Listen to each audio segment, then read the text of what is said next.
दीप्ति जी मुंबई से। राधे राधे महाराज जी, आपके चरणों में कोटि कोटि प्रणाम। महाराज जी, मेरे गुरुदेव की कृपा से गुरु मंत्र का जप निरंतर नियमित रूप से होता है। मेरा प्रश्न यह है कि पहले मेरा स्वभाव कोमल था, नम्रता, दयालुता इत्यादि का फायदा उठाया जाता था, तब मुझे पता नहीं लगता था। अब पता चल जाता है तो कई बार क्षणिक द्वेष और क्रोध भी आ जाता है और स्वभाव कठोर हो गया है। अपने आप में गलानी का भाव आता है, लगता है पहले जो ना समझी थी वही अच्छी थी। क्या कठोरता इस मार्ग में बाधक? तो अब भी तो समझ ठीक नहीं है। अगर समझ अब भी ठीक होती, जो पहले ना समझी को आप ठीक कैसे करें?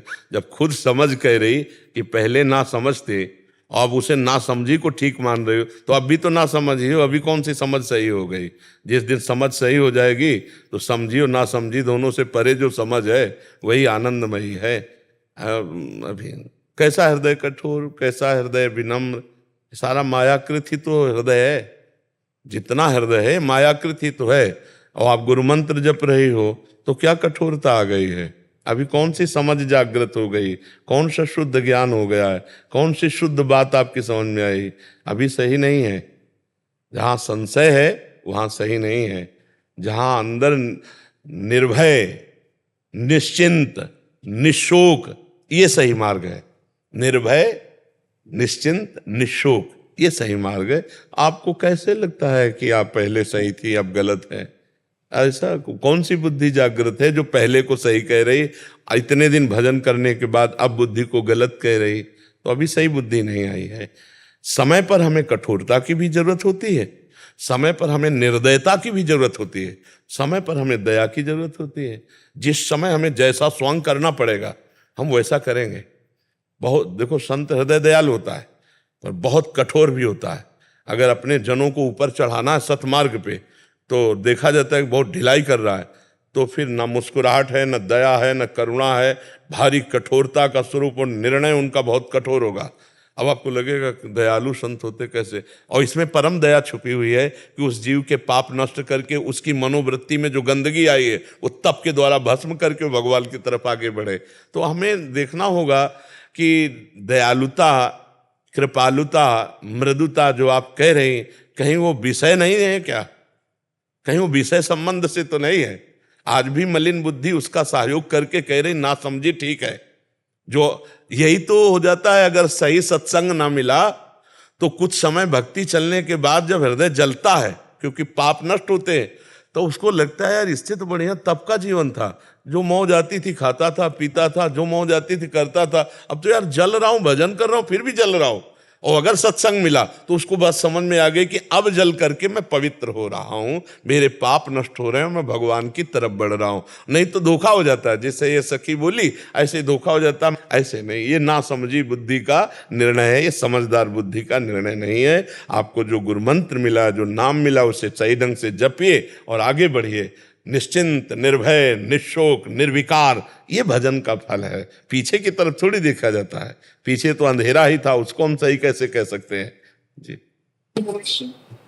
मैं ये पूछना चाहती थी कि पहले जो हृदय में कोमलता थी उसके कारण ऐसा लगता था कि कोई फायदा उठाता था, तो तब मुझे समझ में नहीं आता था कि कोई फायदा उठा रहा। कोई फायदा नहीं हमसे। हम कह रहे कबीरा खुद को ठगाइए। अपने को ठगा करके अगर दूसरे को सुख मिलता है तो भाई जा, हम कभी नहीं ठगेंगे तेरे को। नहीं, अब हमारी समझ आ गई है तो फायदा भी धर्मयुक्त हमें देना है, अधर्मयुक्त नहीं देना है।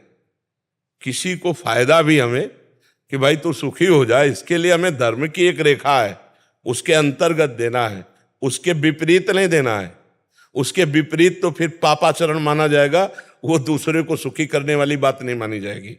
धर्मयुक्त तो ठीक है, अधर्म से होगे तो तुम्हारे सुख की लालसा को हम रौंद देंगे, क्योंकि सुख धर्म से मिलता है, अधर्म से नहीं। इसलिए तुम्हें सच्चा सुख प्रदान करने के लिए तुम्हारी उस वासना को, तुम्हारी उस आदत को, तुम्हारी उस चेष्टा को, तुम्हारे स्वभाव को हम धर्म के द्वारा, तप के द्वारा रौंद देंगे।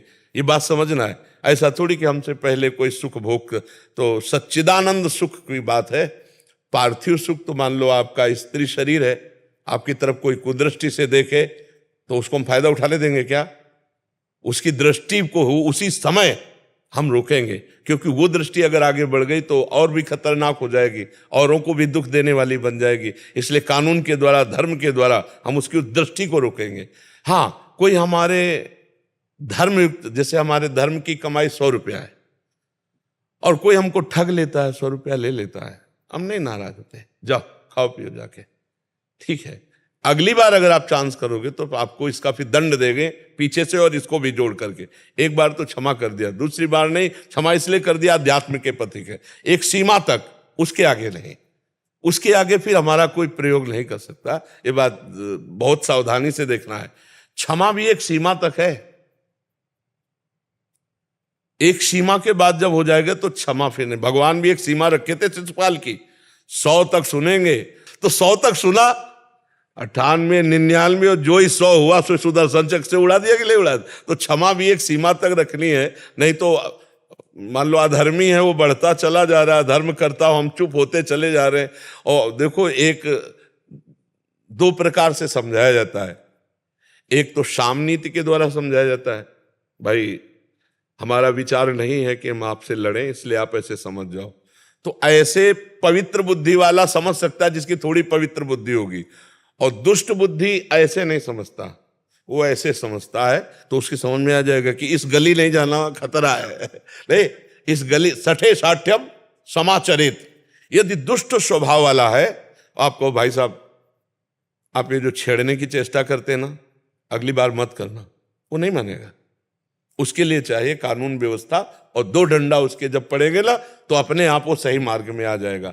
जो छली है, कपटी है, जो ठगी स्वभाव वाला है, वो साम नीति को नहीं समझता है, मतलब दैन्यता प्रीति हाथ जोड़कर नहीं समझता है, नहीं समझता है। वो समझता ही है भय को, वो प्रीति को नहीं समझता। प्रीति से उसके पैर छू लो, भाई आप क्यों परेशान करते हो, आप अपने मार्ग में जाए, वो नहीं मानेगा।